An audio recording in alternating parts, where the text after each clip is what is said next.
샬롬. 어제도 오늘도 내일도 항상 주 안에서 평안하시고 기쁨이 충만하시길 바랍니다.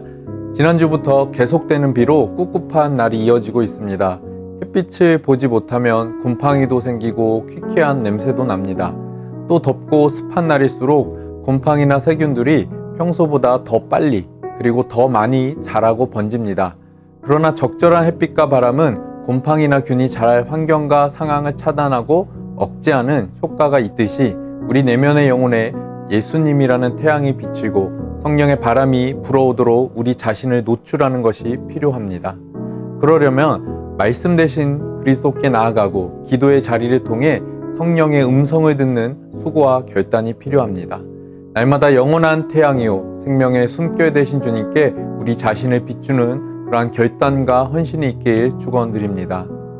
오늘 하루를 돌아보며 하나님께 올려드릴 감사와 제의 고백이 있으신가요?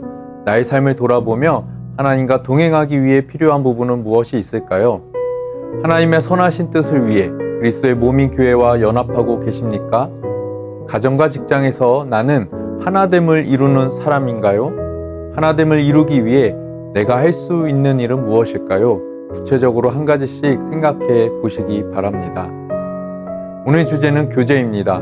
교제는 무엇일까요? 친구와의 교제, 이성 간의 교제, 가족, 또 형제 자매 간의 교제, 동료와의 교제 등 여러 종류와 여러 형태의 교제가 있습니다. 확실한 것은 주 안에서 한 형제 자매 된 우리는 참된 교제를 해야 한다는 것입니다. 참된 교제는 인격적 관계를 의미하는데 인격적 관계를 가능케 하려면 소통이 되어야 합니다.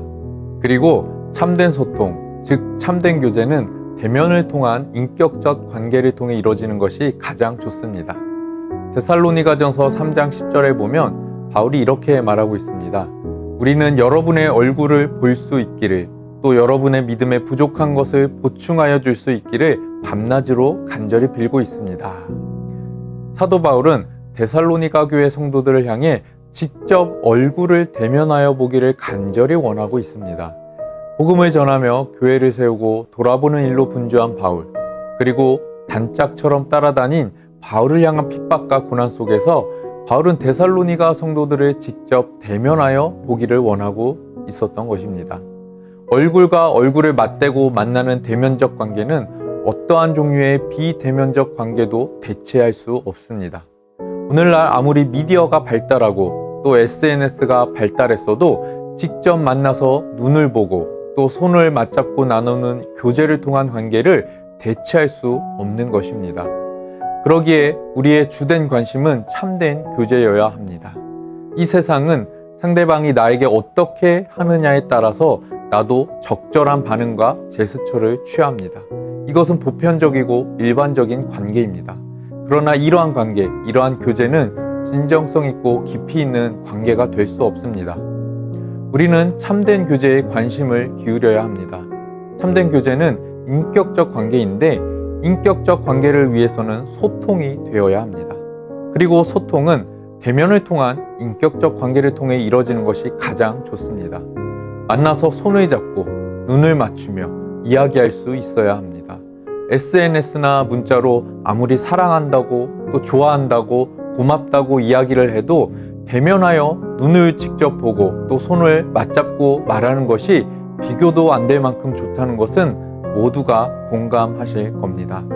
더군다나 상대방의 부족한 부분 혹은 잘못된 부분에 대해 이야기를 해야 한다면 더더욱 대면하여 소통해야 오해도 없고 또 훨씬 동기와 마음이 잘 전달이 됩니다. 그런데 오늘날에는 그러한 이야기들을 SNS에 적습니다. 이런 방법은 어느 정도 통할 수는 있겠으나 인격적 깊이를 나누기는 어렵습니다. 그래서 바울도 대면적 관계를 갖기 원했고 대면적 관계를 갖기 위해 부단히도 애를 썼던 것입니다. 여러분, 사람이 아무리 같은 공간에 있다 하더라도 소통이 이루어지지 않으면 분위기도 쎄하고 그 관계는 비즈니스적 관계, 또 자본주의적 관계, 일반적 관계밖에 되지 않을 것입니다. 그런 공동체는 분위기도 좋지 않고 이는 부분에서 전체로 영향을 끼치게 됩니다. 가정도, 목장도, 교회도, 직장도 다 마찬가지입니다. 가족끼리 소통이 안 되면 같은 공간에 있어도 긴장과 어색함이 가득합니다. 목장에서도 목자와 목원들이 또 목원들끼리 소통이 되지 않으면 그 목장은 어색하고 부흥되기 어려울 것입니다. 건강한 가정, 건강한 목장, 건강한 교회와 건강한 일터는 소통을 통한 참된 교제가 이루어질 때 부흥할 수 있습니다. 새로운 가족원이 와도, 새로운 목원이나 또 전도 대상자가 처음 참석해도, 새로운 성도나 목회자가 와도, 새로운 직장 동료가 와도 즐겁고 행복한 가정, 행복한 목장, 교회가 될 수 있는 것입니다. 그리스도인의 가정과 교회와 목장이 참된 교제가 이루어질 때, 또 그런 그리스도인들이 있는 일터에도 진정한 소통이 이루어지고 하나님 나라가 임하는 놀라운 역사가 있을 줄 믿습니다. 우리 가정과 목장이 진정한 그리고 인격적 소통을 통한 참된 교제의 장으로 거듭나는 그러한 은혜가 있길 주님의 이름으로 축복드립니다. 기도하겠습니다. 주님, 우리가 속한 가정과 목장과 교회가 진정한 소통을 통해 인격적 관계, 참된 교제가 있는 사랑의 공동체, 은혜의 공동체가 되게 하여 주옵소서. 누구나 한 번 와서 맛보면 또 오고 싶고 더 머물고 싶고 함께하고 싶은 그런 공동체가 되게 하여 주옵소서. 내가 속한 가정과 목장과 교회가 그런 모델이 되게 하셔서 본이 되게 하시고 또 전체로 번져가는 생명의 마중물, 생명의 모델, 예수님 닮은 공동체가 되게 하여 주옵소서. 예수님의 이름으로 기도합니다. 아멘.